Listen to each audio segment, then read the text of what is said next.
नमस्कार मेरे देशवासियों। आज का ये हमारा विषय भारत के भारतीयता को लेकर है। भारतवर्ष का इतिहास है कि ये देश हमेशा सहनशील रहा है, सहिष्णु रहा है और किसी के भी भावनाओं को आहत नहीं किया है। किसी के भी राष्ट्रीय भावना, किसी के भी मजहबी भावना, किसी के भी सांस्कृतिक भावनाओं पे कभी भी ये भारतवर्ष न किसी का क्षति किया है, न ही कभी आक्रमण किया है। किंतु भारतवर्ष की अस्मिता, भारतवर्ष की संस्कृति, भारतवर्ष की शिक्षा, भारतवर्ष की सभ्यता, ये सब पर बाहरी आक्रांताओं का आक्रमण हुआ है। बार बार, एक बार नहीं बार बार हुआ है। उन आक्रांताओं के बारे में हम सब जानते हैं। उसके इतिहास बहुत लंबी चौड़ी है, किंतु यह भी तो मालूम होना चाहिए कि आक्रांता अगर बाहर से आते हैं तो ऐसे ही कैसे आ सकते हैं, जब तक कि घर के भेदी नहीं बैठा हो। घर के भेदी, घर में बैठे दुश्मन अगर उन्हें सहायता या मदद नहीं करता हो, कोई भी आक्रांता आके सफल नहीं हो सकता। मोहम्मद गोरी, तुगलक से जैसे बहुत सारे आक्रामक लुटेरे हमारे देश में आए और लूट के चले गए, और वो भी ऐसे ही कुछ जयचंदों के कारण, ऐसे गृह भेदियों के कारण। बार बार हमारे देश की अस्मिता लुंठित हुई है। बार बार हमारे संस्कृति, हमारे धार्मिक भावना पर आक्रमण हुआ है। आज फिर हमारे देश में वैसी एक परिस्थिति आ खड़ी हुई। आजादी से खुश भारत के तथाकथित आजादी से खुश हम सब चुप बैठ गए। हमारे भारतवासियों के, देश नेताओं के, वीरों के बलिदानों को भूलकर हम चुप से बैठ गए।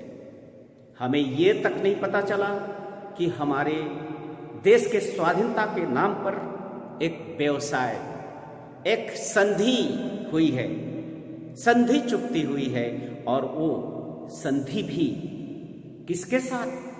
हमारे देश के लुटेरों के साथ और हमारे घर में बैठे उस लुटेरों के साथ देने वाले सहयोगी। उनके साथ एक ऐसी संधि हुई जिस संधि ने हमारे भारतवर्ष के वीरों, सपूतों और बलिदानों के बलिदान को मटियामेट कर दिया। उनके बलिदान पर पानी फेर दिया, और उसके बाद 70 साल से हमारा देश शोषित हो रहे। भारत देश को हर क्षेत्र में, शिक्षा जगत में, धार्मिक भावना में, हर क्षेत्र में भारत को गुलाम बनाया गया। अब भारत के रक्त को चूसा गया और आज भारत खोखला अवस्था में पहुंचा हुआ है। आज भी हमें होश नहीं है, अभी भी बेहोशी की तरफ पड़े हुए हैं।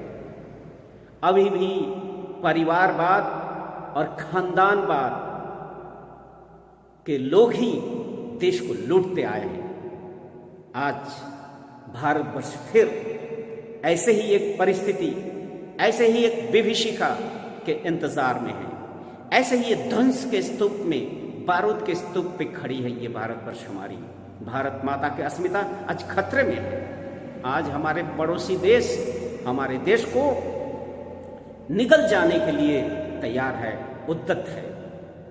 बट हमारे देश में ऐसा एक नेता भी जन्म लिए हैं जो उनके हर करतूतों और हर चीज के जवाब देने के लिए, मुंह तो जवाब देने के लिए आज देश तैयार भी है। किंतु आज प्रश्न ये है कि बाहरी दुश्मन इस तरह से क्यों खड़े हुए हैं? इस बाहरी दुश्मनों को सपोर्ट देने वाले कौन कौन हैं? बाहर के दुश्मनों को तो हम समझ जाते हैं, किसी का भी देश नाम ले लेंगे कि अमुक देश हमारा दुश्मन देश है, अमुक देश हमारा दुश्मन देश है। किंतु उस दुश्मनों को सहायता देने वाले हमारे ही घर में बैठे हुए हैं, घर के भेदी। वो तो बड़े बड़े न्यूज चैनल को चला रहे हैं, वो तो बड़े बड़े राजनीतिक पार्टियों को चला रहे हैं। जो राजनीतिक पार्टी बार बार भारतवर्ष को धर्मनिरपेक्षता और सेकुलरिज्म के नाम पर भारत के जो प्राण धर्म को अंतसार शून्य कर दिया, भारतवर्ष के प्राण धर्म को चूस लिया, वैसे ही भेदी बड़े बड़े पार्टी, उस पार्टी का नाम लेने में मुझे कोई संकोच नहीं है। दो पार्टियां, एक पार्टी तो सबसे बड़ी पार्टी भारतवर्ष के, वो है कांग्रेस पार्टी, जो भारतवर्ष को लूटते रहा, चूसते रहा, खोखला कर दिया। और एक पार्टी है उससे भी घातक है, लेकिन ये दोनों का मिली भगत है, दोनों का ही सुंदर होली अनहोली अलायंस है, अपवित्र संबंध। सामने से पता चलेगा कि नहीं ये एक दूसरे के दुश्मन है, किंतु इनकी एजेंडा है, एक है कि भारत के आत्मा को नाश करो, दूसरा का है कि भारत के जितने भी रिसोर्सेस है उसको खत्म कर डालो। आज हर आए दिन न्यूज़पेपरों और मीडिया से ये पता चल रहा है कि 70 साल जिसके हाथ में हमारा देश था, वो 70 साल इन्होंने कुछ नहीं किया है, अपने सिर्फ उदर की पूर्ति किए हैं और भारत के प्राण धर्म का नाश किया है, देश के दुश्मनों के साथ संधि किया है, साइन किया है, मेमोरेंडम ऑफ अंडरस्टैंडिंग साइन किया है, और हमारे देश के संपत्ति को लूट लूट कर दूसरे देशों में पहुंचाया है। और एक पार्टी है जिनका नाम लेने में मुझे कोई संकोच नहीं है, वो है कम्युनिस्ट पार्टी ऑफ इंडिया। ये ही कम्युनिस्ट पार्टी ऑफ इंडिया है जो सदा सर्वदा माओ त्से-तुंग का गुणगान करते हैं। ये ही कम्युनिस्ट पार्टी जो है जो लेनिन और स्टालिन का गुणगान करते हैं। ये ही पार्टी है जो जिनपिंग सिंह के साथ कंटिन्यूअस बात करते हैं। ये ही पार्टियां हैं जो हमारे भारत का अस्मिता का सबसे बड़ा डेंजरस है, सबसे ज्यादा घातक है। ये हमारे घर में बैठे हुए शेष नाग है, ये जहरीला नाग है। आज इसी पार्टी के बलबूते, इन्हीं पार्टी के तथाकथित डेमोक्रेटिक सपोर्ट के कारण आज कई आतंकवादी संगठन हमारे भारतवर्ष के जंगलों और बिहड़ों में पड़े हुए हैं, जिनके हाथों में पड़ोसी देश के अस्त्र शस्त्र दिखे जाते हैं। AK-47, AK-57, रॉकेट लॉन्चर, जितने भी अत्याधुनिक अस्त्र शस्त्र है, ये सभी का सप्लाई करने वाला कौन है? झारखंड के जंगलों में, बस्तर के जंगलों में, छत्तीसगढ़ मध्य प्रदेश के जंगलों में, बिहार के जंगलों में कौन यह सप्लाई कर रहा है? हमारे पड़ोसी देश नेपाल एक सुंदर शांतिपूर्ण देश रहा है। नेपाल का मतलब होता है never ending peace and love.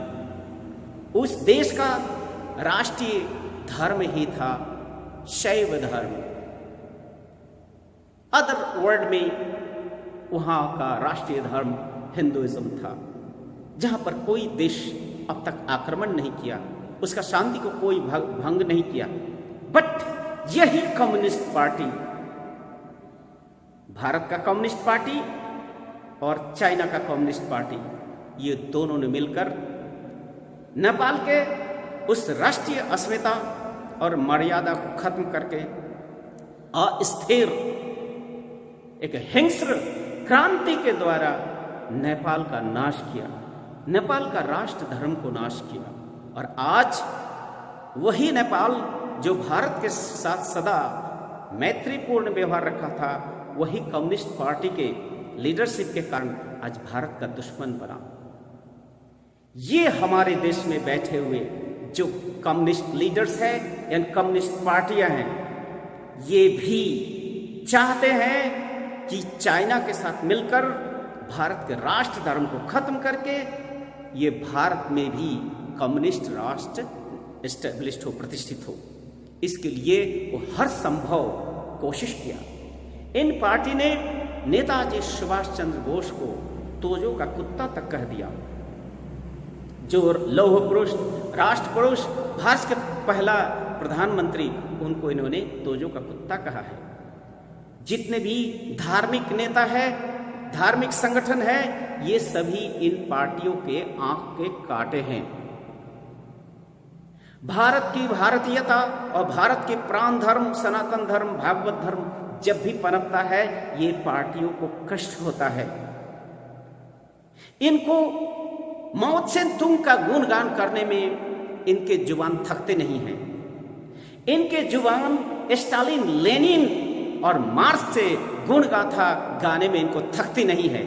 लेकिन शिव कृष्ण की गाथा सुनने में इनको लगता है कि सांप सूंघ गए हो। इनको कष्ट क्यों है? क्योंकि ये चाहते हैं कि भारत की अस्मिता नष्ट हो, भारत खत्म हो।